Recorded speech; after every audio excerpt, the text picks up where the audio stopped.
नमस्कार, आदाब। Crime petrol dial 100 में आप सबका स्वागत है। साल 2012 में एक इंटरनेट सर्चिंग साइट पर उस साल की सबसे ज्यादा सर्चिंग ये जानने के लिए हुई कि प्यार क्या है।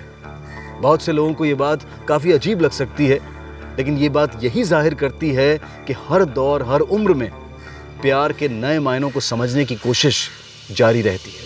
हमारे समाज में प्यार को शादी से जोड़कर जरूर देखा जाता है, लेकिन अगर प्यार की गागर कच्ची हो और समंदर रिश्ते का भरा जाए तो रिश्ता और जज्बात दोनों बिखर सकते हैं।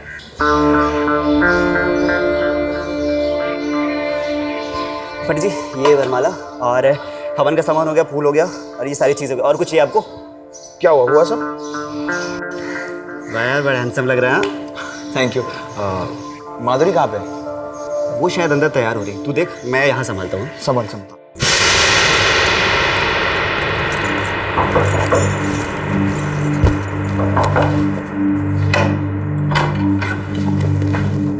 क्या हुआ माधुरी, अभी तक तैयार क्यों नहीं? राहुल, हम कुछ गलत तो नहीं करे ना? अरे यार, बाहर पंडित जी शादी की तैयारी करे, क्या ये सही गलत में पड़ी हो तुम? मैं वो नहीं कह रही हूँ, पर कुछ नहीं होगा। लेकिन अब तुम पीछे हटी ना तो हमेशा के लिए एक दूसरे को खोना पड़ेगा।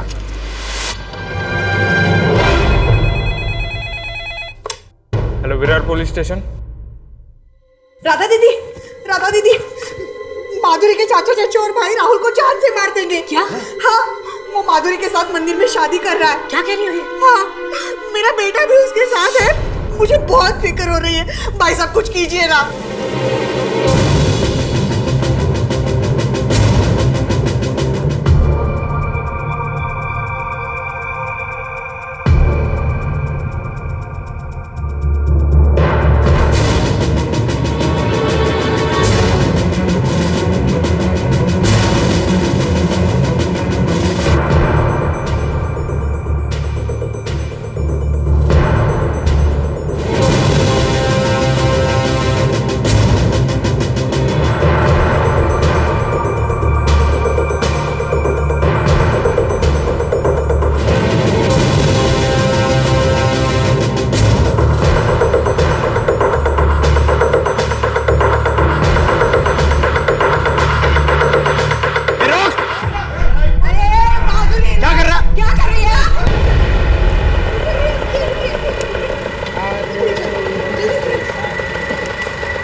सर, ये लड़का मेरी बहन को भगाकर जबरदस्ती उसके साथ शादी कर रहा था। नहीं सर, हम दोनों एक दूसरे से बहुत प्यार करते सर। रुकिए साहब, मेरी भतीजी अभी 18 साल की भी नहीं हुई है। ये लड़का जबरदस्ती मेरी भतीजी के साथ शादी कर रहा है। बच्चा है साहब, अभी 21 का भी नहीं हुआ। अभी खुद इसकी शादी की उम्र नहीं है और 18 साल से छोटी उम्र की लड़की के साथ शादी करने जा रहा है। बच्चे लोग से गलती तो हो जाती ना साहब, और शादी हुई तो नहीं ना? हुई नहीं है, होने नहीं दी हमने सर। 18 साल से कम उम्र की लड़की को भगाने पर किडनैपिंग का चांस लगता है। प्लीज आप इस लड़के को अरेस्ट कर लीजिए। नहीं सर, पूछो ना, माधुरी को पूछो, वो खुद मुझसे शादी करना चाहते नहीं। बोलो माधुरी, बोलो। साहब, ये डरा धमका के इसके साथ शादी कर रहा है। देखो ना, कितनी डर गई है। वो मुझसे नहीं, आपसे डर रही थी, इसलिए मेरे पास आई। बेशाने, चुप रहे हैं, अभी बहुत हो गया। क्यों चुप बैठूं? आप बताओ ना, क्यों चुप? माधुरी, क्या तुम इससे शादी करना चाहती थी? बोलो माधुरी, डरो मत, बोलो। साहब, अगर ये खुद शादी करना चाहती तो कुछ तो बोलती थी ना। मैं बोल रही हूँ ना साहब, ये जबरदस्ती इससे शादी करना चाहता है। माधुरी बोलो, बिंदास बोलो। माधुरी, मुझे जेल भिजवाना चाहती हो? माधुरी बोलो ना। 1 मिनट, चंदे लेके चलो उसको। माधुरी यार बोलो ना। साहब बात सुनो साहब। माधुरी, तुमने बात सुनो, मुझे बताया करो, मेरे लिए कुछ भी करके बताओ ना माधुरी। माधुरी, इसका पता करो।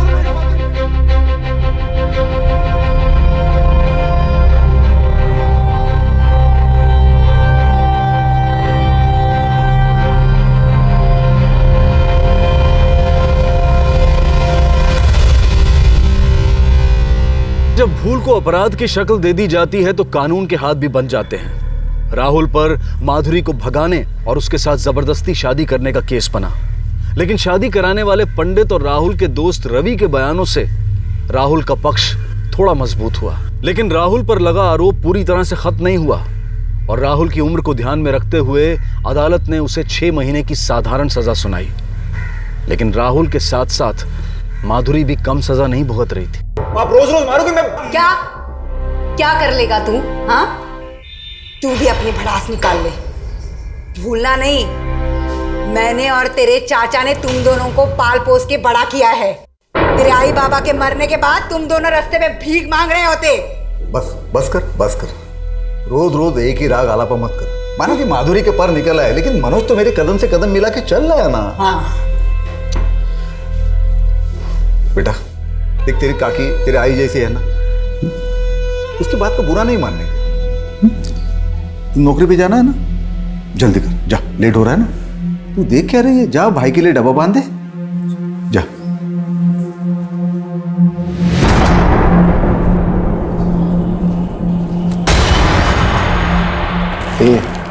शूर्पणखा काकी, हाँ, कितना हवा मार रही है, इधर दिमाग में भी हवा मार, ठंडा हो रहेगा।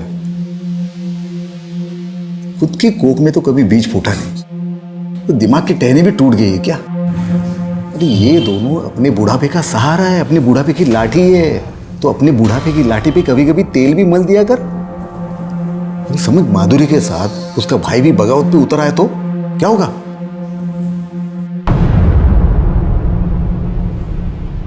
माँ जिंदा होती ना आज, काकी से ज्यादा मारती। माँ अगर जिंदा होती तो हमारे बीच इतनी दूरियां नहीं होती। विश्वास तोड़ा है तूने मेरा। क्या कहा था मैंने? उस लड़के से दूर रहना। तू है, तुझे पता है कितने एहसान है काका काकी हमारे ऊपर, हाँ? और सिर्फ तेरी वजह से उन लोगों को बदनामी झेलनी पड़ रही है। तो जान से मार दो मुझे, वैसे भी कौन सी बहन मानते हो? बहन ना मानता तुझे इतनी छूट ना देता मैं। और आज से बस हो गई उस रवि के बाप की नौकरी, वो ब्यूटी पार्लर वाली, बस। अरे मनोज बेटा, अरे ऐसी कड़वी बातें मत कर। नौकरी करने दे उसको, 2 पैसे कमाएगी तो उसकी ही शादी में काम आएंगे। और बेटा, तू भले ही हमें अपना माँ बाप मत मान, मगर हम तुझे अपनी बेटी ही मानते हैं। तुझे बांध के रखेंगे तो लोग हमें ताने देंगे। सगी माँ नहीं है, इसीलिए काका काकी ने इसे बांध के रखा। लेकिन अब छूट दे रहे हैं, इसका मतलब ये नहीं है तू वापस जाके वही सब कर। हाँ, मानेगी ना मेरी बात? हाँ, अरे गुस्से में आके तेरी चाची कुछ भी बोल देती है तुझे। हाँ बेटा, अब तू ये सब नहीं करेगी ना? हाँ,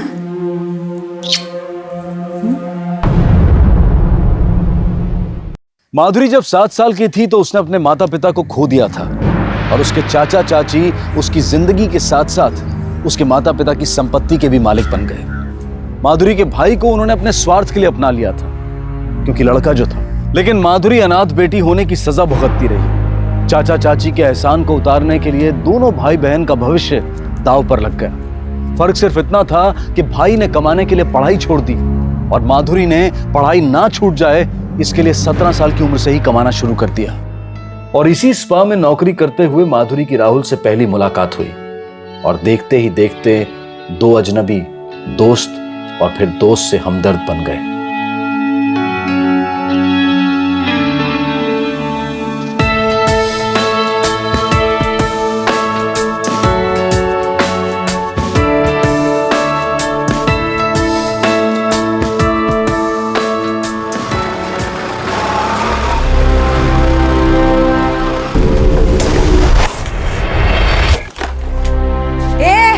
जेल से निकल के कब बाहर आया? अरे तेरे को वापस जेल भेज देंगे। क्या कर रहा है? अरे मनोज, राहुल दरवाजा खोल। माधुरी, राहुल, तुम दरवाजा खोल। कैसे? अरे राहुल, माधुरी। क्या सोच रही है? तुम्हें क्या लगा मेरा हाथ काट के उसी खून से तेरा मांग भरने आया हमने? अपना प्यार दिखाया तुम्हें। अरे जेल से निकल के ये तो पूरा क्रिमिनल हो गया। पहले माँ बाप को खोया, फिर भाई पराया हो गया और अब राहुल भी। माधुरी की जिंदगी बचपन से ही उसका इम्तिहान ले रही थी और जो चोट अब उसे मिलने वाली थी उसमें नफरत की इंतहा थी। सर मैंने आज सुबह ही अपनी बहन माधुरी को कॉलेज ड्रॉप किया था, लेकिन उसके बाद से वो घर वापस नहीं आई है। उसका फोन भी स्विच ऑफ है। साहब हमको लगता है वो लड़के ने माधुरी को गायब किया है। कौन लड़का? राहुल साहब, आपको याद है ना 6 महीने पहले वो माधुरी से जबरदस्ती शादी करने वाला था। जेल से छूटने के बाद उसने तो माधुरी का जीना हराम कर दिया था। अगर वो लड़का माधुरी को इतना ही परेशान कर रहा था तो आप लोगों ने पुलिस में कंप्लेंट क्यों नहीं लिखवाई? साहब अगर हम लोग पुलिस में कंप्लेंट लिखवाते तो आप लोग माधुरी से सवाल जवाब करते थे। वो पहले ही बहुत सदमे में थी। सब बड़ी मुश्किल से वो पिछले हादसे से उभरी थी। पता नहीं उस राहुल ने हमारी माधुरी को कहाँ गायब करके रखा है। साहब वो लोग झूठ बोल रहे हैं, मेरा बेटा ऐसा कर ही नहीं सकता। अगर आपके बेटे ने कुछ नहीं किया तो फिर वो है कहाँ? अपना फोन क्यों बंद कर रखा है उसने? साहब यही तो मेरी समझ में भी नहीं आ रहा है। अब मुझे लगता है कि माधुरी के घर वालों ने राहुल के साथ कुछ किया है, इसलिए उन्होंने ये झूठी कंप्लेंट भी लिखवाई है। आपका बेटा माधुरी को परेशान करता था, उसी ने माधुरी को किडनैप किया। नहीं साहब, मैं मानता हूँ राहुल ने माधुरी को 1-2 बार बुरा भला कहा है, लेकिन सिर्फ कहा ही नहीं, उसने भरे बाजार में माधुरी का गला दबा के मारने की कोशिश भी की है। साहब जान से मारने की कोशिश तो मेरे बेटे की भी हुई है। सर उसका बस चलता तो राहुल तो क्या, वो तो मुझे भी मार देता।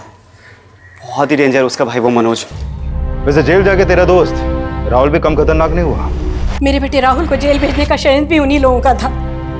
मेरा बेटा माधुरी को पसंद करता था और माधुरी भी उसे प्यार करती थी सर, लेकिन माधुरी को उस दिन मंदिर में आप लोगों के सामने उन लोगों ने सच नहीं बोलने दिया। सर माधुरी का फोन कल सुबह 9:35 को उसके कॉलेज वाले एरिया में बंद हुआ और उस समय राहुल का फोन मीरा भाईंदर में ही एक्टिव था और उसके ठीक 20 मिनट बाद 9:55 को राहुल का फोन भी बंद हो गया और उस समय भी उसकी फोन लोकेशन मीरा भाईंदर की थी। मीरा भाईंदर और माधुरी के कॉलेज का डिस्टेंस कुछ ज्यादा नहीं है। शिंदे काम करते हैं, तुम मीरा भाईंदर जाओ, मैं माधुरी के कॉलेज जाता हूँ, शायद कोई क्लू मिले। सर देखो सोनलाल, सीधे तरीके से बता दो तुम्हारे बेटे ने माधुरी को कहाँ छुपा के रखा है, नहीं तो अच्छा नहीं होगा। अरे छुपा के तुम लोगों ने रखा है माधुरी को, और मेरे बेटे को भी गायब किया और झूठा इल्जाम लगा रहे मेरे पे। हैं? शुक्र मनाओ बच रखा है अभी तक, नहीं काट के फेंक देता, लाशें बिछी होती यहाँ पर। और तू चमचा बनता है ना राहुल का, चमचा बनता है ना राहुल। हाथ सामने आ। मेरे बेटे को बलि का प्रोग्राम करना, समझा? कुछ नहीं पता इसको। सारे फसाद की जड़ यही है, सारा किया धरा इसी का है, इल्जाम मेरे बेटे पे लगा रहे। पता मेरा बेटा किधर है? कॉलर छोड़ दो। मेरा बेटा किधर है? कॉलर छोड़ो, मेरे पास ये है। पीछे। अरे समझाओ इसको। देख माधुरी चाहिए मेरे को। हाँ? अब कौन बताएगा मुझे नहीं पता। देख बोला ना ये लोग।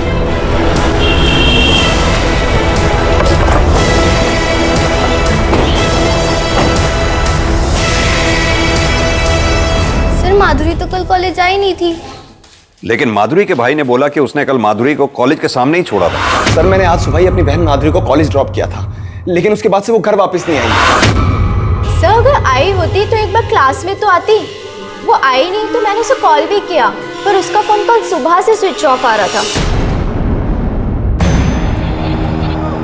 एक तरफ पुलिस राहुल के फोन की लास्ट लोकेशन पर माधुरी और राहुल की तलाश कर रही थी, तो वहीं दूसरी तरफ कॉलेज अथॉरिटीज ने यह भी कंफर्म किया कि जिस दिन माधुरी लापता हुई उस दिन वो कॉलेज में आई ही नहीं थी। साहब माधुरी का भाई लगभग रोज उसे गेट के बाहर छोड़ने आता है, लेकिन कल वो आए या नहीं मैंने ध्यान नहीं दिया।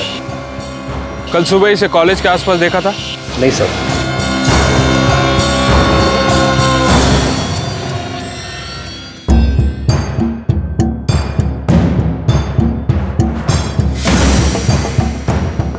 सर मुझे लगता है माधुरी का भाई झूठ बोल रहा है कि कल उसने कॉलेज के बाहर माधुरी को छोड़ा। लेकिन माधुरी का फोन तो कल यहीं पे बंद हुआ था ना, तो क्या फिर उसका भाई उसका फोन लेकर यहाँ आया था? कॉलेज के एंट्रेंस पे भी कोई सीसीटीवी नहीं है। इस केस को अगर सॉल्व करना है तो हमारे लिए किसी लीड का मिलना बहुत जरूरी है। प्रशांत। जी सर। सामने मार्केट है, पता करो अगर यहाँ कोई सीसीटीवी हो तो उसकी फुटेज चेक करो, शायद कोई क्लू मिले। जी सर। बाइक तो ये राहुल की है,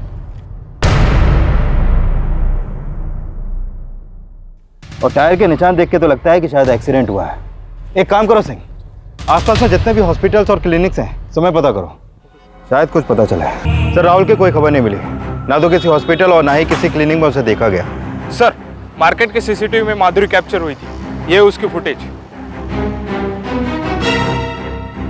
ये लड़की जो आ रही माधुरी ही है, हाथ में मोबाइल भी है।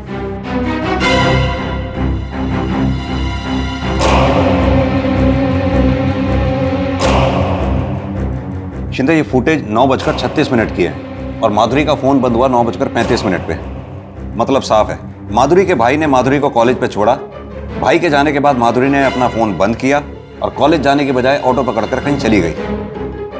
सर कहीं ऐसा तो नहीं कि माधुरी यहाँ से सीधे मीरा भाईंदर गई और वहाँ पे राहुल ने उसकी जान लेने की कोशिश की? सर राहुल पे अटैक और उसके गायब होने में कहीं माधुरी का हाथ तो नहीं? इस लड़की को देखकर ऐसा लगता तो नहीं है, फिर भी इस ऑटो वाले का पता करो, इससे पूछताछ करते हैं कि इसने माधुरी को छोड़ा कहाँ था। सर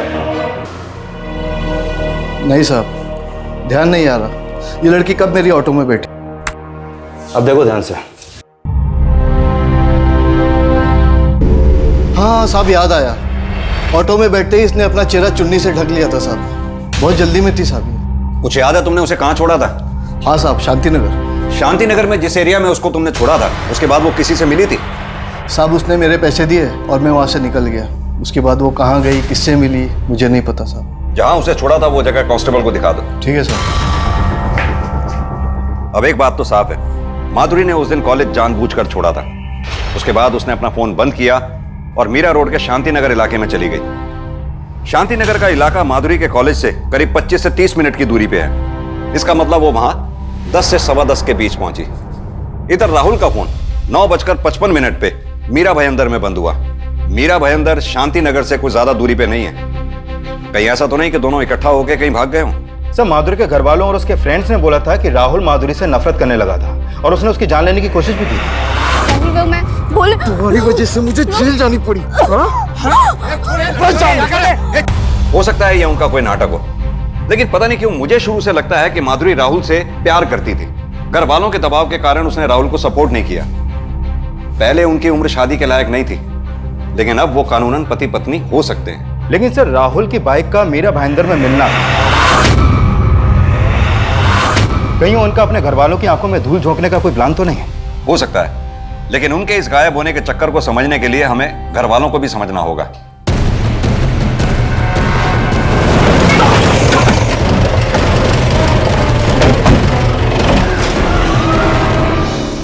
सब माधुरी से धोखा खाने के बाद वो टूट सा गया था, उसने शराब भी पीनी शुरू कर दी थी। माधुरी की वजह से मेरे बेटे की जिंदगी बर्बाद हो गई और आप कह रहे हैं कि मेरा बेटा उसे भगा कर ले गया। प्यार में नहीं तो शायद नफरत में, लेकिन माधुरी के गायब होने में आपके बेटे राहुल का हाथ हो सकता है। सिक्के का दूसरा पहलू भी होता है साहब। मुझे तो लगता है कि मेरे बेटे के गायब होने में माधुरी और उसके घर वालों का हाथ है। पता नहीं मेरा बेटा किस हाल में होगा।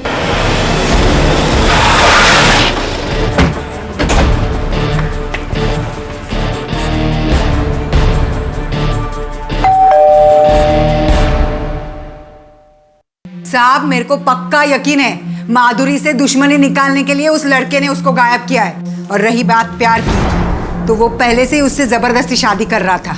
अरे जब से जेल से छूट के आया है हाथ धो के माधुरी के पीछे पड़ा है। पीछे तो माधुरी का भाई भी राहुल के पड़ा था। क्यों मनोज, खून बहुत गर्म है तेरा? सर खून गर्म है, लेकिन मैं राहुल की तरह क्रिमिनल नहीं हूँ। तो फिर राहुल के बाप को चाकू क्यों दिखा रहा था? सर इसलिए दिखाया था क्योंकि उसको पता था कि माधुरी कहाँ पर है, वो बता नहीं रहे थे। हो सकता है तू सब जानता हो। आप शक कर रहे हैं मुझ पर? अभी सिर्फ शक कर रहे हैं। अगर पता चला कि तूने कोई कांड किया है तो सारी गर्मी उतार देंगे। सर बहन मेरी गायब है और आपको लग रहा है मैंने राहुल को गायब कर दिया। हो सकता है अपनी बहन माधुरी को भी तूने ही गायब किया हो। सर मैं अपनी बहन को गायब करूंगा? उसका जीना आराम राहुल ने कर रखा था। अगर आपको सच पता करना है आप राहुल को ढूंढिए, आपको सब सच पता चल जाएगा।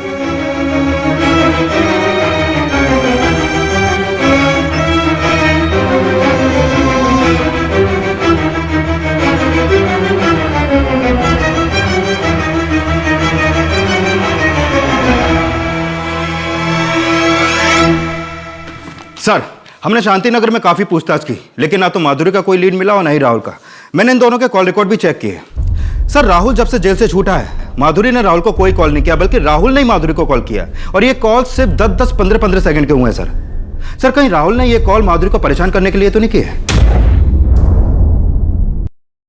सर हो सकता है कि राहुल ने अपने एक्सीडेंट का ड्रामा क्रिएट किया और माधुरी को किडनैप करके कहीं पे रख दिया हो। एक काम करते हैं, ये राहुल और माधुरी के मिसिंग होने की खबर सभी न्यूज़पेपर्स में छपाते हैं। कोई तो होगा जिसने इन दोनों को देखा हो। सर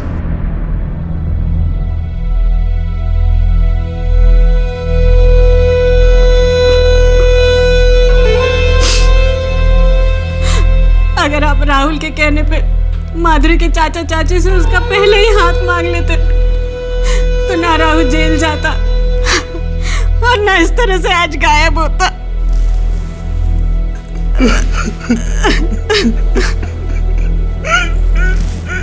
हर जगह थू थू हो रही है।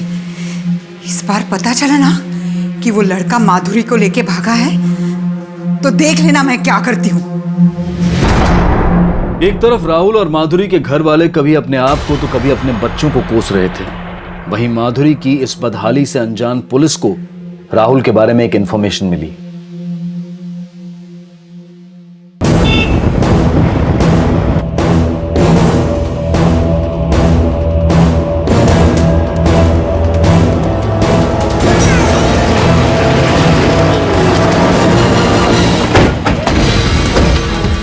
आप ही ने फोन किया था? हाँ सर, मैंने किया था। सर ये लड़का कल रात से हमारे लॉज में ही रुका हुआ है, रूम नंबर 203।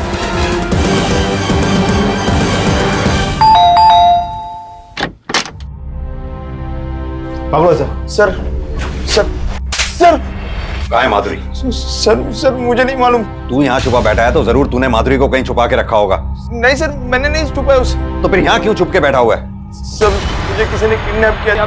देख, कहानी मत बना, साफ साफ बोल। बोल। सर मैं कहानी नहीं बना रहा हूँ सर, सच में मुझ पे हमला हुआ था मेरा भाईंदर रोड पे सर।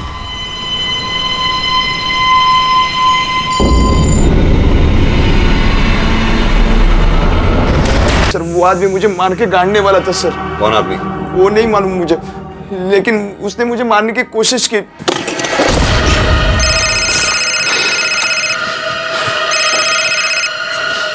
हेलो, हाँ ठीक है।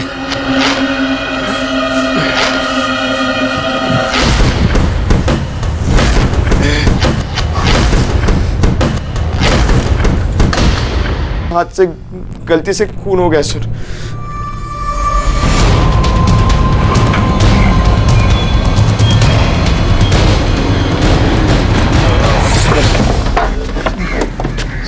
सर ये देखिए गाड़ी, इसी गाड़ी से धक्का मारा था मुझे।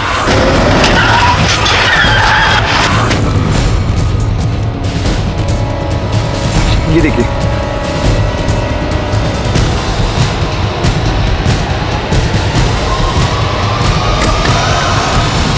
सर यही आदमी था वो।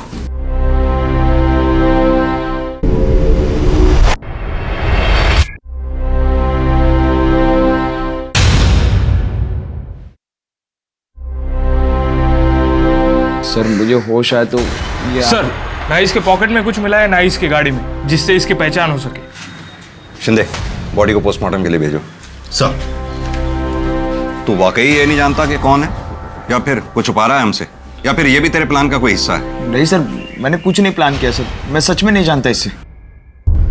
अगर राहुल सच बोल रहा है तो जरूर उसे किडनैप करने वाला आदमी अकेला नहीं रहा होगा, कोई और भी उसके साथ रहा होगा, जो राहुल के भागने के बाद अपने पार्टनर का सारा सामान लेके भाग गया ताकि उसकी पहचान ना हो पाए। लेकिन सर वो गाड़ी क्यों छोड़ गया? हो सकता है वो गाड़ी चोरी की हो, पता करो किसके नाम रजिस्टर्ड है। Okay sir. माधुरी के अचानक गायब होने के पीछे अब भी राहुल को सस्पेक्ट माना जा रहा था, जबकि राहुल खुद किसी के अपराध का शिकार होने का दावा कर रहा था और वो ये भी मान रहा था कि उसके हाथों उस अनजान शख्स की हत्या हुई है जिसने उसे किडनैप किया था। पेशी के दौरान अदालत ने पुलिस को जल्द से जल्द उस शख्स की पहचान पता करने का आदेश दिया और फिलहाल राहुल को जमानत पर रिहा करने की मंजूरी दे दी, लेकिन राहुल का भविष्य अब भी ताक पर था।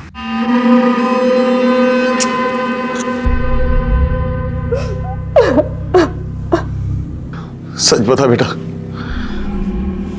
माधुरी के साथ तूने तो कुछ गलत नहीं किया ना? सर आपका अंदाजा बिल्कुल सही निकला, वो गाड़ी चोरी की निकली। माधुरी और राहुल के गायब होने से एक दिन पहले इस गाड़ी के चोरी होने की एफआईआर दर्ज हुई थी। ये देखिए सर, और ये गाड़ी अंधेरी के किसी सिद्धार्थ शुक्ला की है। मैंने चेक किया, सिद्धार्थ शुक्ला का ना तो माधुरी से कोई कनेक्शन हो ना ही राहुल से। तो फिर ये लाश जो हमें मिली थी, इसकी कोई पहचान हुई? सर मैंने माधुरी और राहुल दोनों के कॉल रिकॉर्ड दोबारा चेक किए, लेकिन ऐसा कोई सस्पिशियस नंबर सामने नहीं आया जिससे इस आदमी की पहचान का कोई लीड मिले। ये माधुरी के फैमिली के कॉल रिकॉर्ड्स निकलवाओ। माधुरी के पड़ोसी, रिश्तेदार सबसे पूछताछ करते हैं, शायद कोई लीड मिले।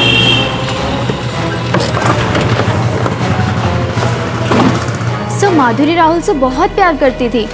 वो तो अपने चाचा चाची और भाई की वजह से उसके लिए कुछ स्टैंड नहीं ले पा रही थी। सर माधुरी के घर वालों ने उसका कभी भला नहीं चाहा। वो यहाँ से जो कुछ भी कमा कर जाती थी उसकी चाची हड़प लेती थी। आपको क्या लगता है राहुल की किडनैपिंग और माधुरी के गायब होने में माधुरी के चाचा चाची का ही हाथ है? सर वो लोग बुरे तो है, लेकिन उन्होंने कुछ किया भी है या नहीं ये बता नहीं सकते। और आपको मिस्टर मनीष, आपको क्या लगता है? सर मैं तो अपने अड़ोस पड़ोस में कम ही घुलता मिलता हूँ। अब कौन भला है कौन बुरा है मुझे इसका कोई अंदाजा नहीं सर। इस आदमी को पहचानते हैं? नहीं सर, मैं इसे नहीं जानता। आपने कभी देखा हो माधुरी के चाचा चाची या और किसी के साथ? नहीं सर। नहीं सर, मैं नहीं जानता ये कौन है, लेकिन राहुल जरूर जानता होगा इसे। उसने खून किया है इसका, तो पता नहीं मेरी बहन के साथ उसने क्या किया होगा। सर प्लीज आप उसका भरोसा मत कीजिए, उसी ने माधुरी को कहीं छुपा के रखा है। साहब भले ही हम माधुरी के आई बाबा नहीं हैं, पर इतना भी गए गुजरे नहीं है जितना आप समझ रहे हो। अगर हमने ऐसा सोचा ना तो कीड़े पड़े हम में। कीड़े पड़े ना पड़े, हमारे डंडे जरूर पड़ेंगे अगर तुमने जो भी किया है सब सच सच नहीं बोला तो। सच ही बता रहा हूँ साहब। तो फिर इस आदमी को भी नहीं जानते तुम? मैं सच बोल रही हूँ साहब, मैं इसे नहीं जानती। इतना तो जानती है ना कि माधुरी राहुल से प्यार करती थी। भले ही उसकी उम्र 18 साल से कम थी, लेकिन उस वक्त राहुल के साथ वो अपनी मर्जी से भागना चाहती थी। हाँ भागी थी साहब, लेकिन वो राहुल से प्यार नहीं करती थी। लेकिन तेरी बीवी कह रही है कि माधुरी राहुल से प्यार करती थी। बोल, सच है ना ये? बोल। हाँ साहब, माधुरी और राहुल एक दूसरे से बहुत प्यार करते थे। मैंने उसके चाचा को बोला भी कि इनकी शादी करा दो, लेकिन वो नहीं माने। नहीं साहब, मेरी बीवी खुद नहीं चाहती थी कि माधुरी राहुल से प्यार करे। क्यों? माधुरी के लिए कोई और पसंद कर रखा था या फिर उसे बेच दिया? साहब मैंने कुछ नहीं किया है माधुरी के साथ। सर मैंने माधुरी के चाचा चाची और मनोज के कॉल रिकॉर्ड चेक किए, लेकिन ऐसा कोई सस्पिशियस नंबर सामने नहीं आया जिससे उस आदमी की पहचान हो सके जिसकी लाश हमें मिली थी। सर ये मिलना चाह रही है आपसे। आने दो इन्हें, आइए। सर आपने उस दिन जो फोटो दिखाई थी, इस आदमी को पहचानते हैं? उस आदमी को मैंने अपने पति के साथ देखा था, लेकिन उस दिन उनके सामने मैं कुछ बोल नहीं पाई। माया जी, इस आदमी ने राहुल को किडनैप किया था। क्या आप बता सकती हैं आपके पति का राहुल को किडनैप कराने में क्या मोटिव हो सकता है? राहुल का तो पता नहीं सर, पर उनकी माधुरी पर बुरी नजर थी। तुम अपनी हरकतों से बाज नहीं आओगे ना? तुम भी इसको सही मान रही हो? चुप रहो तुम। ये पहली लड़की नहीं है, और भी बहुत सारी लड़कियों ने कंप्लेंट की है मेरे पास तुम्हारे खिलाफ। माया जी, इस आदमी को अपने पति के साथ आपने आखिरी बार कब देखा था? अभी कुछ ही दिन पहले, जिस दिन हमारे घर पे सत्यनारायण की पूजा थी। सर मैंने कुछ नहीं किया माधुरी के साथ। सर जिस दिन वो गायब हुई मैं पूरा टाइम अपने पार्लर में ही था। लेकिन तूने इस आदमी को माधुरी को किडनैप करवाने के लिए भेजा। बोल, कहाँ है माधुरी? ना तो मैं जानता हूँ कि माधुरी कहाँ है और ना ही इस आदमी को जानता हूँ सर। लेकिन तेरी बीवी ने तुझे इस आदमी के साथ देखा था। सर वो झूठ बोल रही है सर, वो छुटकारा पाना चाहती है मुझसे ताकि मेरी दुकान हड़प ले, और सर इसलिए फंसा रही है मेरे को। सर मैं झूठ नहीं बोल रही हूँ, मैंने उस आदमी को अपने पति मनीष के साथ देखा था।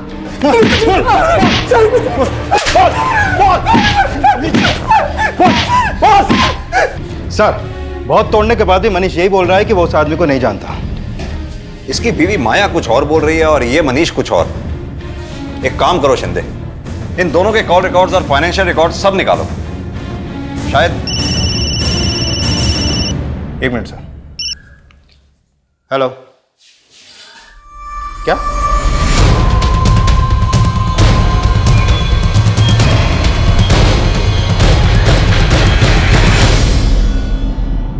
आप सुबह से बहुत ही स्मेल आ रहा है इस फ्लैट में।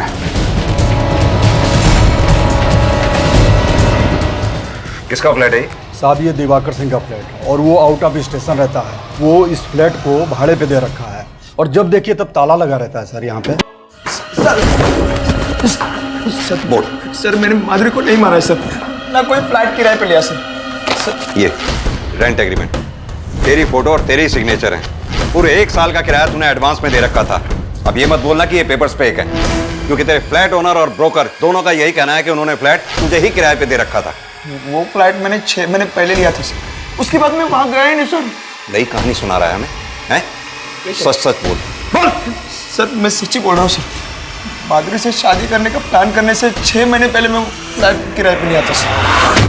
आओ, ये हमारा हॉल, यहाँ सामने से एक बहुत बढ़िया व्यू दिखता है ना? आजा आजा। ये किचन और ये रहा हमारा बेडरूम। कैसा है? बहुत अच्छा है। तुम्हें प्रॉमिस करता हूँ मैं तुम्हें बहुत खुश रखूंगा। मुझे तुम पर खुद से भी ज्यादा भरोसा है।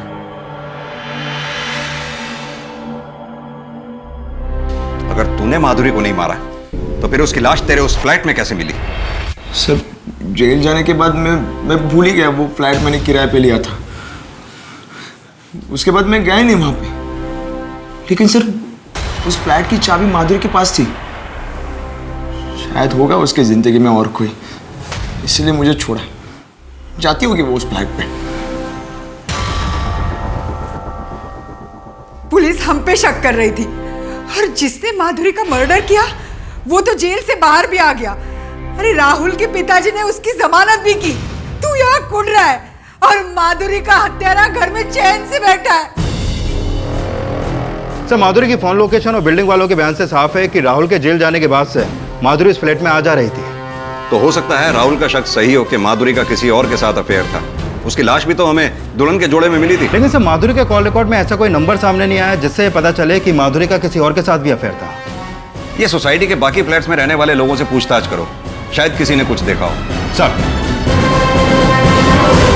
पूछताछ में आखिरकार उस शख्स का चेहरा सामने आ गया जो माधुरी ही नहीं बल्कि राहुल के साथ हुए अपराध का भी मुख्य आरोपी था।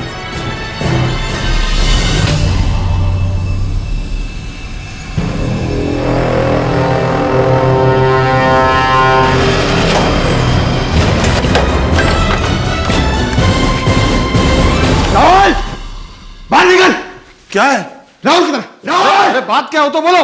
बाहर निकल। क्या चिल्ला रहा है? क्या प्रॉब्लम क्या तुझा? प्रॉब्लम क्या?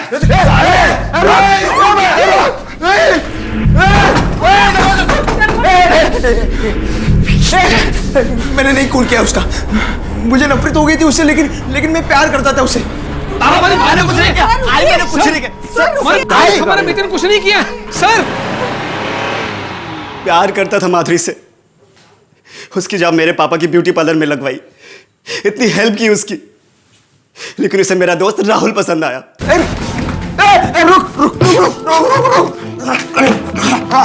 जब वो दोनों भागकर शादी करने वाले थे तो मैंने ही उसके घर वालों को कॉल करके सब बताया था। आप लोगों को मैंने ही कॉल किया था।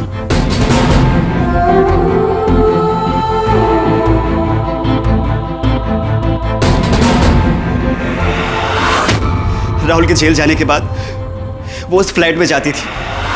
वो सोचती थी कि राहुल जब जेल से वापस आएगा तो सब कुछ फिर से ठीक कर लेगी, लेकिन राहुल उससे नफरत करने लगा था। मैं माधुरी को झूठा दिलासा देने लगा कि मैं कैसे भी करके राहुल को उसकी जिंदगी में वापस लेकर आऊंगा। और एक दिन मैंने उससे झूठ बोला। माधुरी बोलो, क्यों बुलाया? माधुरी राहुल मान गया है, वो तुझसे शादी करना चाहता है। कल सुबह तू उसी फ्लैट में आ जाना। और हाँ, किसी से कुछ मत करना। और सुन, दुल्हन की ड्रेस में आना, उसको अच्छा लगेगा। वो सच में मान गया? हाँ। एक तरफ मैंने माधुरी को उस फ्लैट में बुलाया और दूसरी तरफ मैंने राहुल को किडनैप करवा लिया।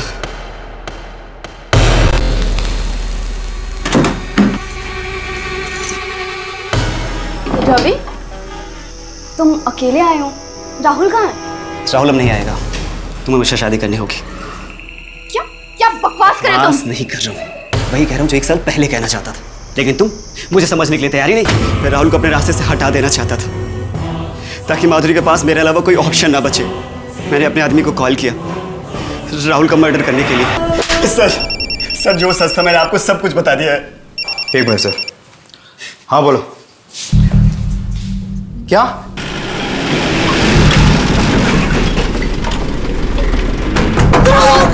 चल हट पीछे। चल पकड़, खून लगा इसमें। राहुल कहाँ है राहुल? अपने खोखले अहम में तुमने इन दो मासूम प्यार करने वालों को हमेशा के लिए अलग कर दिया।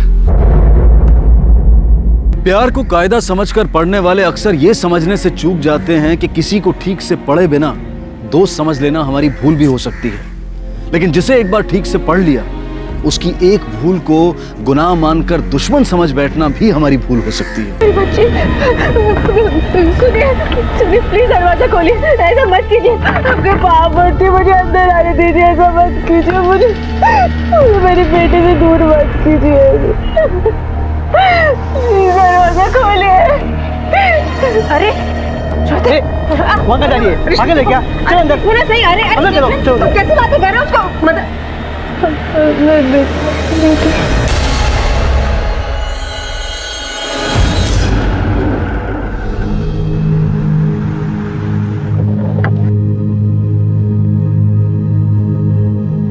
सर मेरे पार्लर में चोरी हुई है, मुझे कंप्लेंट लिखवानी है। क्या चोरी हुआ? यही 60,000 रुपये। कब चोरी हुई? सर 2 दिन पहले। चोरी 2 दिन पहले हुई और आप आज आए हो कंप्लेंट करने के लिए? एक्चुअली सर जिस दिन मेरे कैश ड्रॉअर से पैसे गायब हुए तो मुझे लगा ये मेरी एम्प्लॉय की हरकत है, और मैंने उन्हें वार्न भी किया कि जिस किसी ने भी ये चोरी की है अगर वो मुझे पैसे लाकर वापस दे देगा तो मैं उनके खिलाफ कोई एक्शन नहीं लूँगी। और सर किसी ने एडमिट नहीं किया, और जिस दिन चोरी हुई उस दिन से मेरी एक एम्प्लॉय भी गायब है, उसका फ़ोन भी स्विच ऑफ आ रहा है सर। अब तो मुझे पूरा यकीन है कि ये चोरी उसी ने की होगी। क्या नाम है उस एम्प्लॉय का? जी श्रुति जादव।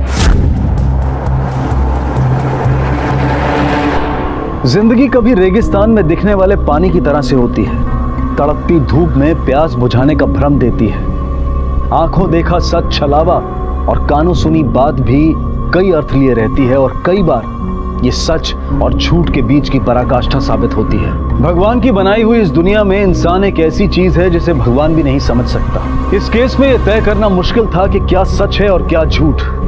क्या वाकई मजबूर दिखने वाली श्रुति गुनहगार थी, चोर थी, या वो खुद किसी अनहोनी से जूझ रही थी? सर सलमा शेख का जो आपने नंबर दिया था वो किसी श्रुति जादव के नाम पे रजिस्टर है, और ये नंबर सर पिछले 3 दिन से बंद है। फोन कंपनी से उसका एड्रेस मिला? हाँ सर, ये रहा।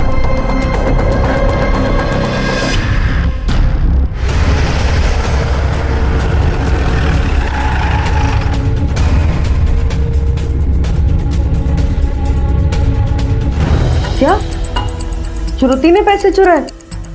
साहब हमको इन पैसों के बारे में कुछ नहीं पता, उसने हमें कोई पैसे नहीं दिए कि हमें ऐसा। ए प्रकाश तुझे कुछ पता है क्या इन पैसों के बारे में?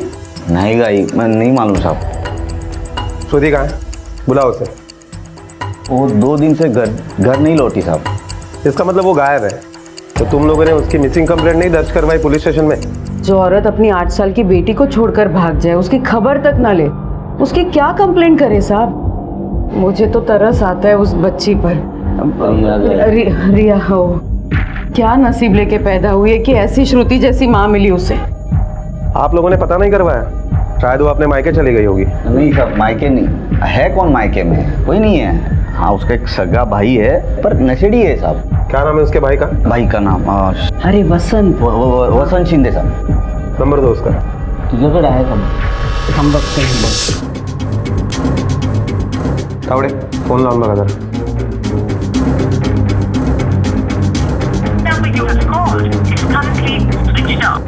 नहीं सर, स्विच ऑफ है फोन। उसकी बेटी कहाँ है? रिया अभी सोई है रे प्रकाश। साहब वो अपनी माँ को बहुत याद कर रही थी, मुश्किल से सोई है वो अभी।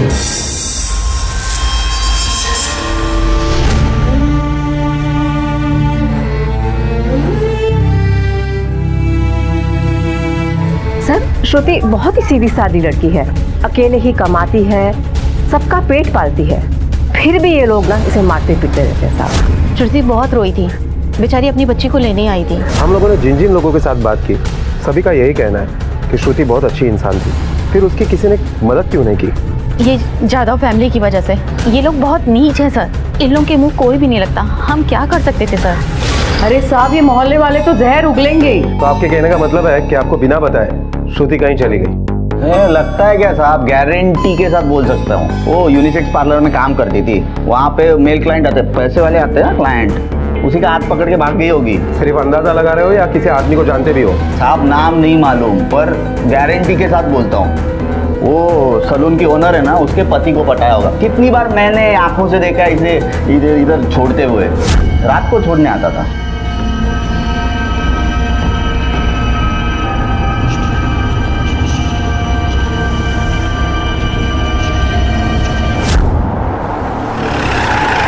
बट मुझे नहीं लगता कि ये केस सिर्फ 60,000 की चोरी का है। श्रुति को पैसों की जरूरत है इसलिए उसने चोरी की, या पैसों का इंतजाम कर रही थी। लेकिन ये बात भी अजीब है कि इतने दिन हो गया उसके ससुराल वालों ने उसकी मिसिंग कंप्लेंट तक नहीं की। सर ये भी तो हो सकता है कि वाकई में श्रुति का किसी आदमी के साथ चक्कर चल रहा हो और उस आदमी ने रिया को एक्सेप्ट करने से मना कर दिया हो और इसीलिए श्रुति ने रिया को छोड़ दिया हो। लेकिन ऐसी सूरत में भी वो फोन क्यों स्विच ऑफ करेगी और गायब क्यों होगी? मुझे लगता है कि इन सारे सवालों का जवाब हमें उस सैलून से मिलेगा जहां वो काम करती थी।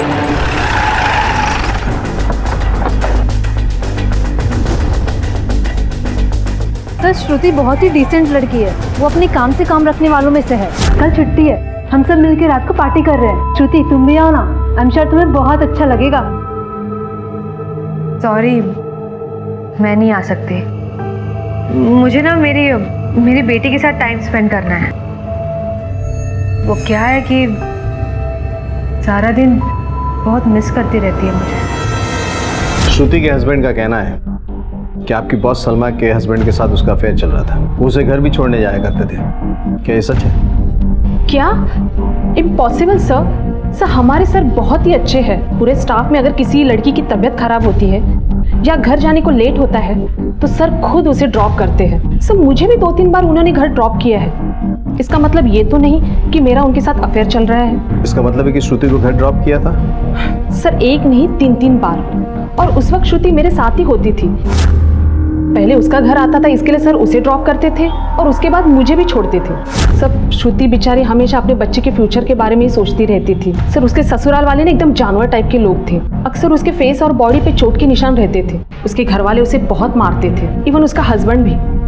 लेकिन श्रुति कभी शिकायत नहीं करती थी। उससे कभी कहा कि उसे पैसों की जरूरत है या कभी किसी तरह की मदद मांगी? कभी नहीं सर। इनफैक्ट मुझे तो लगता था उसकी हालत भी टाइट थी काफी। मैंने उससे कई बार पूछा भी था, श्रुति अगर कभी कुछ पैसे की या कोई भी ज़रूरत होगी तो प्लीज़ मुझे ज़रूर बताना। अरे नहीं नहीं, सब ठीक है, और जो ठीक नहीं है वो मुझे ही ठीक करना है।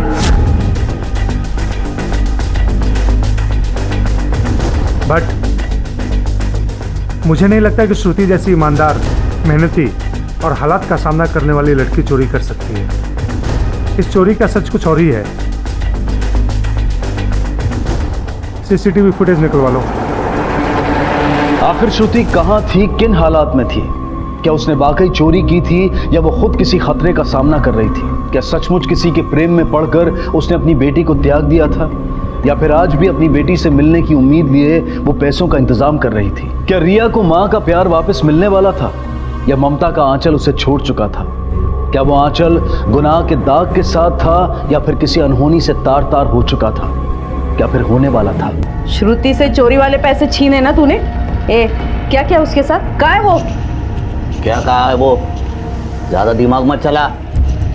मुझे तो लगता है वो पैसों के चक्कर में तूने और बाबा ने कुछ किया उसको और मुझे फंसाना चाहते हो। मैं फंसने वाला नहीं हूँ, ध्यान से सुन ले। सर इस हार्ड डिस्क में चोरी से टाइम से लेकर नेक्स्ट डे तक की रिकॉर्डिंग ही नहीं हो पाई है। इसका रीज़न ये हो सकता है सर कि किसी ने सीसीटीवी डीवीआर की पावर ही कट कर दी होगी। बट सलमा उसके हस्बैंड को मेहमान नवाजी के लिए बुलाओ। बताती हूँ, सब सच सच बताती हूँ। एक्चुअली मैंने ही श्रुति को चोरी के इल्जाम में फंसाने के लिए अपने कैश ड्रॉअर से पैसे निकाले थे। क्यों? क्योंकि मुझे शक था कि श्रुति मेरे पति पर डोरे डाल रही है। ये क्या बकवास कर रही हो सलमा? मैं ऐसा कभी सोच भी नहीं सकता। अरे लानत है तुम पर। आप अपने शक की प्रॉब्लम इनसे बात करके सुलझा सकती थी, लेकिन आपकी इस हरकत ने न सिर्फ एक मासूम को बदनाम किया बल्कि उसे मुसीबत में भी डाल दिया। और आपने सिर्फ उसे मुसीबत में नहीं डाला है, खुद को भी डाला है, क्योंकि फॉल्स कंप्लेंट करना एक क्राइम है जिसकी सजा आपको मिलेगी। मैडम लेके जाइए इन्हें। चलो उठो। जिस श्रुति को हम अपराधी समझ रहे थे वो बेचारी तो खुद एक विक्टिम है। सलमा ने, श्रुति के ससुराल वाले ने, यहाँ तक कि उसके हस्बैंड ने हमेशा हमसे झूठ ही बोला। एक काम करो, इन तीनों को उठाओ, अब हम बताते हैं कि सच कैसे उगलवाया जाता है।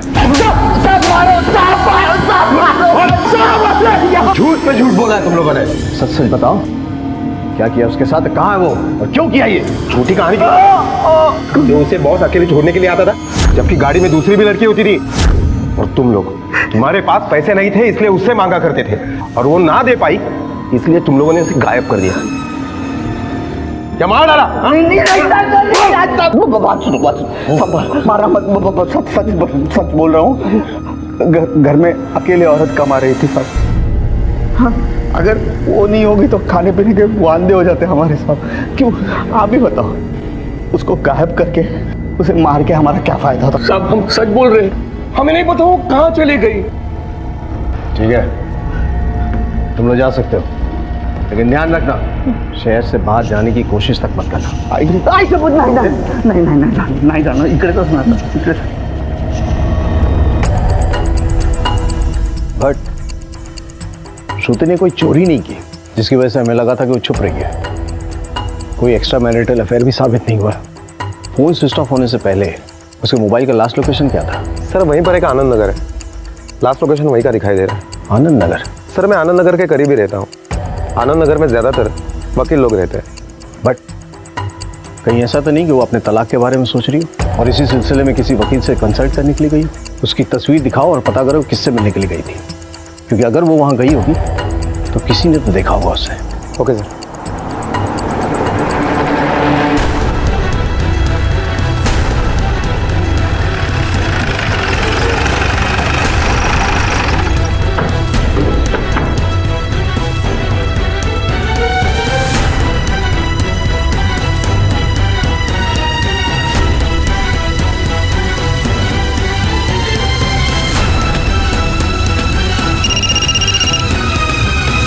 Hello sir.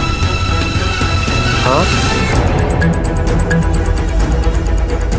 सर, काट कर कहीं फेंक दिया ताकि बॉडी की पहचान ना हो सके। सर ये पर्स मिला है और जिसमें सलमा के सलून का ये आईडी कार्ड मिला है, इस पर श्रुति जादव का नाम लिखा हुआ है। और कुछ मिला? नहीं सर। तावड़े सर, फिर आसपास देखो तो मर्डर वेपन मिलता है क्या? Okay sir. आई पता नहीं कहाँ चली गई हमारी श्रुति। देवा, श्रुति जीवंत आंसू देते ही बाबा। ये रोने धोने का नाटक बंद करो और ये आइडेंटिटी कार्ड तो श्रुति का है, लेकिन ये पर्स और बाकी सामान देखकर बताओ कि ये भी श्रुति का है या किसी और का है।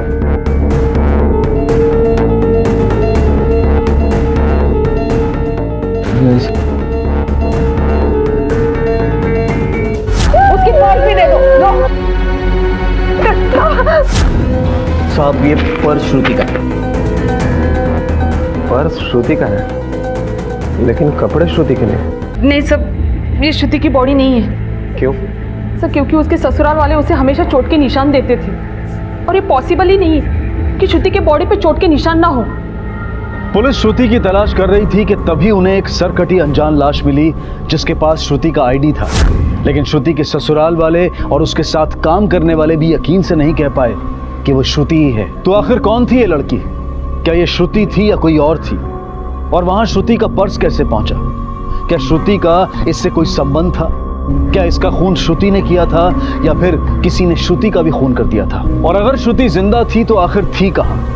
पुलिस को किसी भी नतीजे पर पहुंचने में अच्छी खासी मशक्कत करनी पड़ रही थी। और इसी बीच श्रुति के भाई वसंत का फोन ऑन हुआ और पुलिस ने उसे शिनाख्त के लिए बुलवाया। वो श्रुति की लाश नहीं है साहब। तुझे कैसे पता कि श्रुति की लाश नहीं है? साहब बचपन में उसके पैर में कांच गड़ा था, उसका निशान है अभी भी। वो लाश पे वो निशान नहीं था साहब। वो मेरी ताई नहीं हो सकती। साहब मेरे ताई को ढूंढो साहब, ढूंढो, नहीं तो मेरा क्या होगा साहब। वही मेरा सब खर्चा उठाती है। कैसा भाव है रे तू? हाँ, तेरी बहन गायब है और तेरे को खर्चे की पड़ी है। चलिए बता कि उसके साथ आखिरी टाइम कब बात हुई थी? साहब वो मैं ठीक से बोल नहीं सकता, पर साहब 4-5 दिन पहले हुई थी हमारी बात। भाई मुझे कहीं से भी ना 50,000 रुपए लाके दे दे, मैं तुझे वापस कर दूंगी ना। देख मैंने तेरी इतनी मदद की है, तू इतनी मदद कर सकता है ना मेरी। मैंने अगर पैसे नहीं दिए ना इनको तो वो मुझे बच्चे से मिलने तक नहीं देंगे। मैं हाथ जोड़ती हूँ, मेरी मदद कर दे। हाँ भाऊ, मैं मेरे खर्चे का पैसा खुद तेरे से लेता हूँ, खुद 50 रुपए नहीं रहते मेरे पास। और कुछ तो कर, कोशिश तो कर, सीधे ना बोल देता है। बता, तुझे किसी पे शक है? तो श्रुति को गायब कर सकता है या मार सकता है? नहीं साहब, वो मैं नहीं बता सकता। सर अभी तक वो सर कटी लाश को क्लेम करने के लिए कोई नहीं आया है। श्रुति के कॉल रिकॉर्ड्स दोबारा चेक किए? हाँ सर, श्रुति के कॉल रिकॉर्ड में हमें एक नंबर ऐसा भी मिला है जिस पर श्रुति के मोबाइल से पिछले 2 महीनों में काफी बार फोन किया गया है। वो किसी नताशा पटवर्धन के नाम से रजिस्टर्ड है। सर हमने उस नंबर के भी डिटेल्स मंगवाए, तब पता चला कि जब श्रुति का मोबाइल ऑफ हुआ था उसी वक्त वो भी मोबाइल ऑफ हुआ था। नताशा का एड्रेस मिला? हाँ सर।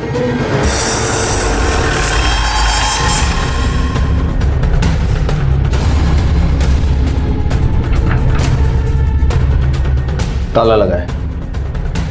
फटे कानपुर, मैं यहाँ सोसाइटी में पूछताछ करता हूँ, तुम आसपास के एरिया में पूछताछ करो। Okay sir. नताशा मैडम बहुत अच्छी है साहब, हम अच्छे से जानते हैं उनको। यहीं से तो सिगरेट वगैरह लेके जाती है ना। सिगरेट पीना भी आजकल फैशन हो गया, बताइए। अच्छा एक बात बताओ, वो अकेली रहती थी या कोई था उसके साथ? सर वैसे तो अकेली रहती थी, पर 1 हफ्ता पहले उसके साथ एक लड़की रहने आई थी। यही है जो नताशा के साथ रहने आई थी? हाँ साहब यही है, यही है। 2-1 बार नताशा मैडम के साथ दुकान आके गई है, तब देखे थे हमने। कभी उसने बताया कि वो कहाँ जाने वाली है? सर जैसी वो लड़की है कभी भी कहीं भी जा सकती है। मतलब? सर मुझे तो वो कोई दूसरे ही टाइप की लगती है, कभी शरीफ नहीं लगी मुझे वो। और अब तो अपने साथ अपने ही जैसे एक और को उठा लाई थी। हमारे पास नताशा के घर के ताला तोड़ने के अलावा कोई रास्ता नहीं है, लेकिन परमिशन नहीं है। एक काम करो, कोर्ट में अप्लाई करो परमिशन। Okay sir.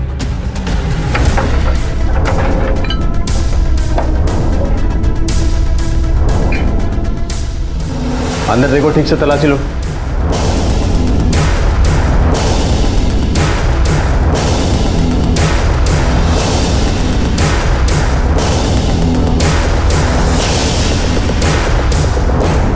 सर आपका शक सही निकला, पहचान छुपाने के लिए गला काटा गया है। पोस्टमार्टम रिपोर्ट के मुताबिक दम घुटने की वजह से मौत हुई है, ना ही गला काटने की वजह से। और सर पोस्टमार्टम रिपोर्ट के मुताबिक 20 मई को रात को 11 से 1 बजे के बीच में मौत हुई है। ये देखिए सर। और सर ये नताशा के कॉल रिकॉर्ड और लोकेशन डिटेल्स। इसके मुताबिक श्रुति और नताशा का फोन ऑलमोस्ट सेम टाइम पे स्विच ऑफ हुआ है और लोकेशन भी आनंद कॉलोनी है। 90% चांसेस है कि नताशा की ही डेड बॉडी हो। कहीं ऐसा तो नहीं ये खून श्रुति ने किया हो, क्योंकि उसे अपनी बच्ची को बचाने के लिए पैसे की जरूरत थी। सर एक बात समझ में नहीं आ रही है, अगर श्रुति ने अपनी बच्ची को बचाने के लिए खून किया है तो अपने बेटी को लेने के लिए अब तक वो क्यों नहीं है?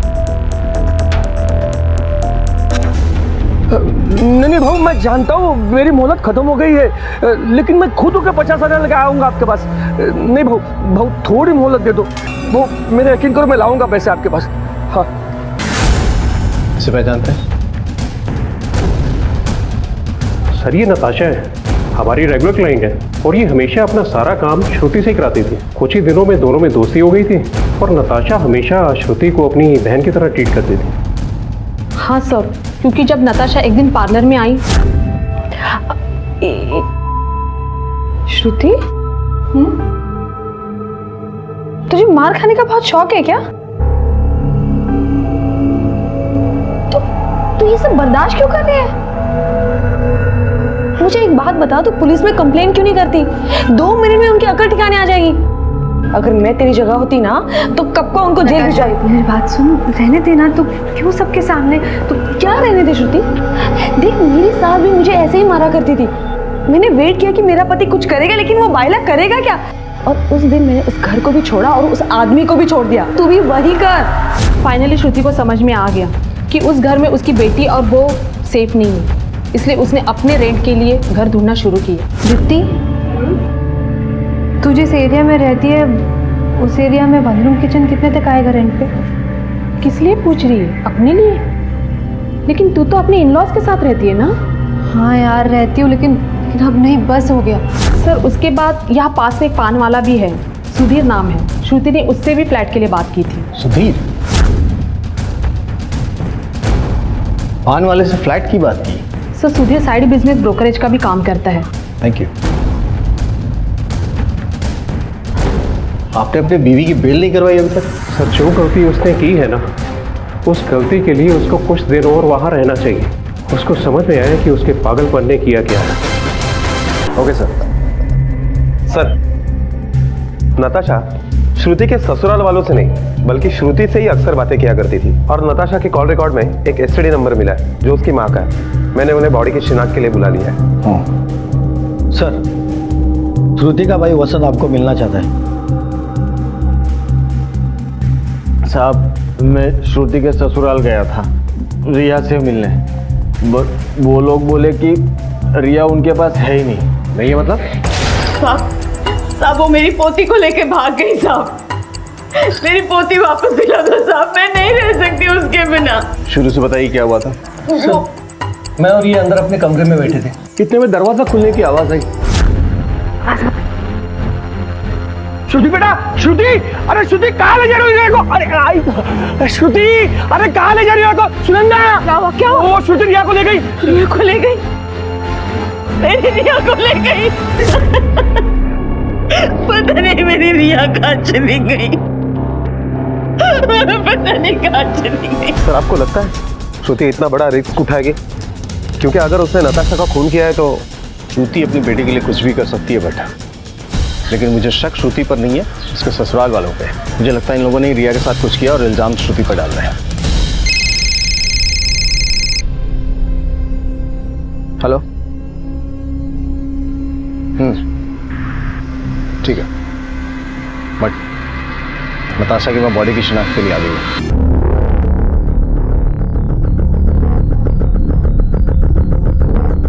आपको किसी पे शक है जो ऐसा कर सकता है? नताशा का एक्स हस्बैंड या कोई और? नहीं साहब, उससे तो उसका डिवोर्स हो चुका था। उसने तो दूसरी शादी भी कर ली थी और 2 बच्चे भी हैं। हेलो, हाँ क्या? हम अभी पहुंचते हैं। सर, आर्य कॉलोनी में एक हेडलेस बॉडी मिली है।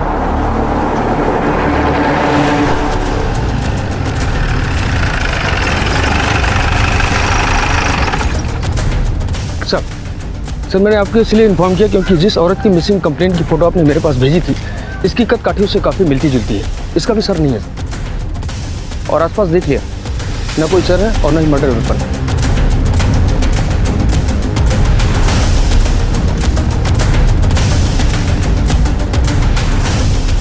बॉडी देख के तो लग रहा है 3-4 दिन हो चुके हैं इसे। जो बॉडी हमें मिली है और इसका कत्ल का शायद एक ही वक्त है।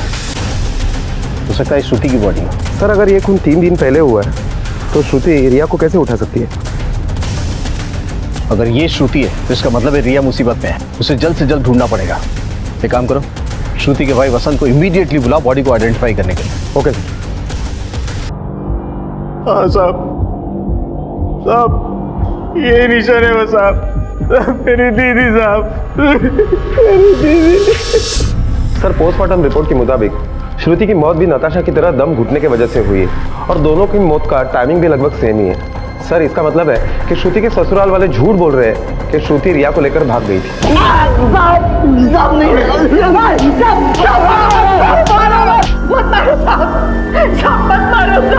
इन दोनों ने कुछ नहीं किया, छोड़ दो साहब इनको। छोड़ देंगे अगर ये सच बोलेंगे तो। बोलो रिया के साथ क्या किया? कहाँ है वो? साहब बोला तो था कि श्रुति उसे उठाकर ले गई। झूठ बोल रहे हो तुम, क्योंकि जिस दिन उसे उठाने की बात कर रहे हो उससे कुछ दिन पहले वो मर चुकी थी। तावड़े, इन दोनों की इतनी धुलाई करो कि सच के अलावा कुछ बोलने के लायक तक ना रहे। नहीं मत मारो।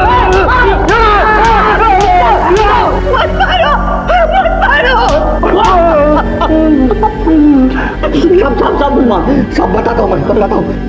बाबा का कर्जा उतारने के लिए मैंने रिया को भेज दिया 50,000 में। किसको भेजा? बोल किसको भेजा?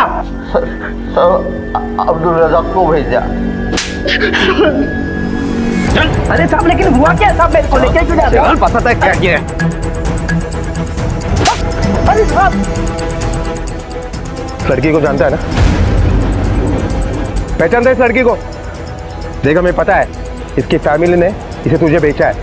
बोल कहाँ है ये? अरे साहब ये बच्ची को तो मैंने साहब वो अरब को भेज दिया साहब। बट रिया की तस्वीर हर एयरपोर्ट पर सर्कुलेट करवा दो और उनसे कहो अलर्ट रहे, खास करके गल्फ कंट्रीज की जितनी भी फ्लाइट है उस पर कड़ी नजर रखें। ये अरब रिया को लेकर बाहर भागने की कोशिश जरूर करेगा। ओके। आखिरकार पुलिस ने रिया के भविष्य को अंधकारमय होने से बचा लिया। अरब को एयरपोर्ट से गिरफ्तार कर लिया गया और अब्दुल के यहाँ मिली 2 लड़कियों और रिया को एक एनजीओ के सुपुर्द कर दिया गया। प्रकाश, सदाशिव, सुनंदा, अब्दुल और अरब को इंसानी खरीद फरोख्त के जुर्म में गिरफ्तार किया गया। अब्दुल जो अब तक पैरोल से बाहर था, अब फिर से जेल की हवा खा रहा था। लेकिन श्रुति और नताशा का कातिल अब भी पुलिस की पहुंच से बाहर था और तभी पुलिस को एक सुराग मिला। सर, नताशा के कॉल रिकॉर्ड्स में 2 नंबर ऐसे मिले जिन पर काफी लंबी चौड़ी बातें हुआ करती थी, जिसमें से एक नंबर पान वाले धीरज का है और दूसरा नंबर किसी धर्मेश शाह का है। और वसंत के मोबाइल लोकेशन के डिटेल में कुछ खास हाथ नहीं लगा, क्योंकि जिस वक्त कत्ल हुआ उस वक्त वो दोनों जगह से काफी दूर था। बट ये जरूरी नहीं है कि दोनों कत्ल जहाँ हुए हैं वहीं बॉडी मिली है। ये भी हो सकता है कि कत्ल कहीं और हुआ है और बॉडी को इधर उधर फेंक दिया गया। ये भी याद रखो, हमें सर नहीं मिला है। जो पॉसिबल है वहाँ मिले जहाँ कत्ल हुआ है। और ये धर्मेश शाह कौन है, उसकी डिटेल्स निकाली? सर मैं एक बिजनेसमैन हूँ, चिट फंड का बिजनेस है मेरा। नताशा मेरी क्लाइंट थी और उसको ज़्यादा पैसा कमाना था, इसलिए मेरे पास इन्वेस्टर लेकर आती थी। जिसका कमीशन मैं उसको देता था वही मेरे पास श्रुति को लेकर आई थी कि मैं उसे एजेंट का काम दे दूँ। आप उनके बारे में इतनी जानकारी ले रहे हैं, उन्होंने कोई लोचा तो नहीं किया? नहीं, लोचा नहीं किया, पर दोनों का खून हो गया। खून? हाँ। आपकी नताशा से बात होती थी फोन पे और काफी लंबी बात होती थी। क्या मैं जान सकता हूँ क्या बात होती थी? बातें तो काम की होती थी।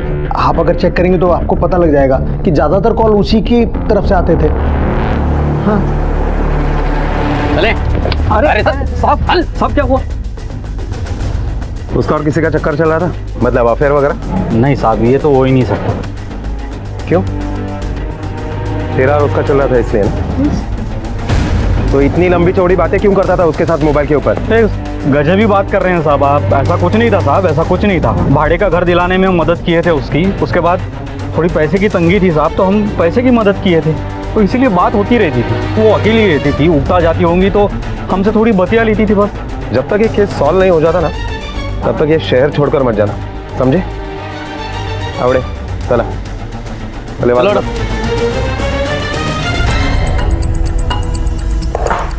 सर, धर्मेश, जास्मीन और सुधीर पानवाला, इन तीनों के मोबाइल लोकेशन के मुताबिक कत्ल के वक्त इन तीनों में से वहां पर कोई मौजूद नहीं था।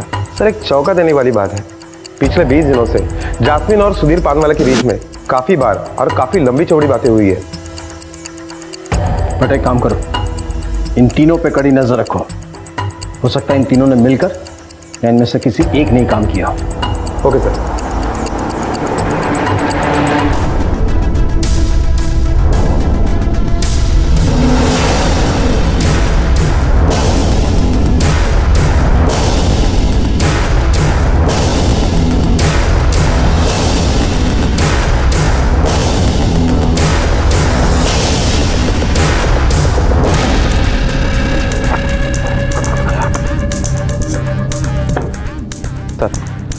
सर, हमने जो उन तीनों के ऊपर नजर रखने के लिए टीम लगाई थी, उन्होंने इन्फॉर्मेशन दी है कि जास्मीन सुधीर के घर पर थी और वो लगभग 1 घंटे तक उसके साथ थी। धर्मेश कहाँ था? सर, वो अपने दोस्त के साथ बार में बैठा था। इसका मतलब है कि धर्मेश की बीवी जास्मीन का एक पान वाले के साथ अफेयर चल रहा है। तुम धर्मेश के साथ कब से काम कर रहे हो? सर 5 साल हो गए। तो बहुत कुछ जानते होगे। जी सर। तो जो हम पूछे हैं उसका सीधा सीधा जवाब देना। धर्मेश और उसकी पत्नी के बीच में रिलेशन कैसा है? कोई प्रॉब्लम है? प्रॉब्लम तो साहब जैस्मीन मैडम की शक करने की आदत है। उन्हें तो लगता था धर्मेश सर का हर किसी के साथ चक्कर चल रहा है। और जैस्मीन शुरू से ही हाउसवाइफ थी या पहले भी कोई काम वगैरह करती थी? जॉब क्या करेगी सर, वो बार डांसर थी। वही तो फंसाया था धर्मेश सर को। पॉसिबल है कि इन तीनों में से ही किसी ने खून किया है, लेकिन कौन है और क्यों? सर हो सकता है कि नताशा और धर्मेश का वाकई में अफेयर चल रहा हो।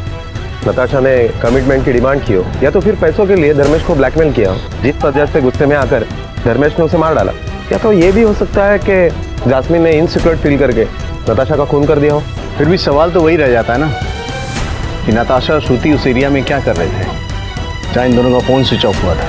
मुझे लगता है इन तीनों का कुछ ना कुछ लेना देना है उस एरिया से। हो सकता है किसी का रिश्तेदार या कोई दोस्त वहां रहता हो।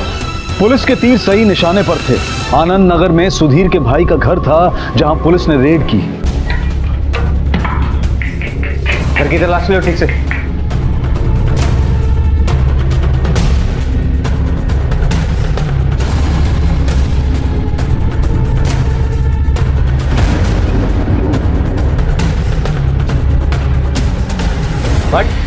Yes sir. ये देखो खून के धब्बे। फॉरेंसिक वाले को बुलाओ। Okay sir. पुलिस को इस घर में खून के निशान मिले जिन्हें उन्होंने फोरेंसिक जांच के लिए भेजा, और इसी आधार पर पुलिस ने सुधीर के भाई धीरज को गिरफ्तार किया और इस केस में एक नया अध्याय खुला।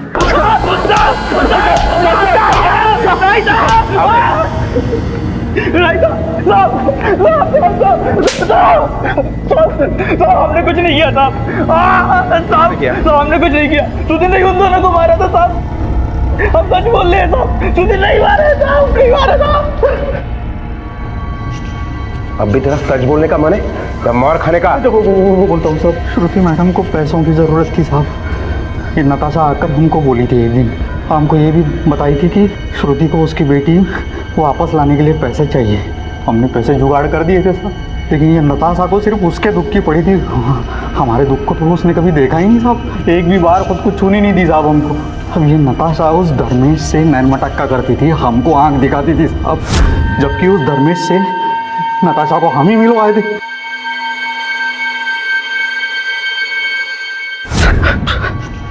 साहब हम वैसे ही गुस्से में पागल हो रखे थे साहब। फिर एक दिन वो धर्मेश की बीवी जास्मिन हमारी दुकान पे आई और हमको बोली, मेरा पति वहाँ मुफ्त में मज़े ले रहा है और तू सब कुछ करके भी कुत्ते की तरह पड़ा है। तू मेरा एक काम कर दे, तुझे वो सब कुछ मिलेगा जो नताशा ने कभी नहीं दिया। बोल, करेगा मेरा काम?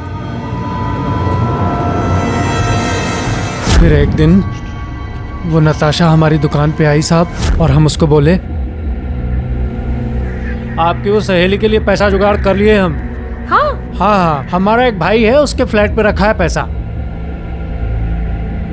ये पर्ची पे उसका एड्रेस लिखा है, आके आप लेके जाइए। अभी आना है?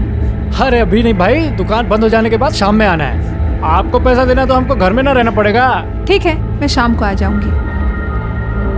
तभी ये धीरज ऑफिस से लौटा, इसकी मदद से हम दोनों के सर काट दिए और अलग अलग जगह में फेंक दिए साथ। उस टाइम हमने सोचा कि जब शकल ही नहीं रहेगी तो किसी को क्या पता चलेगा कि ये दोनों कौन है।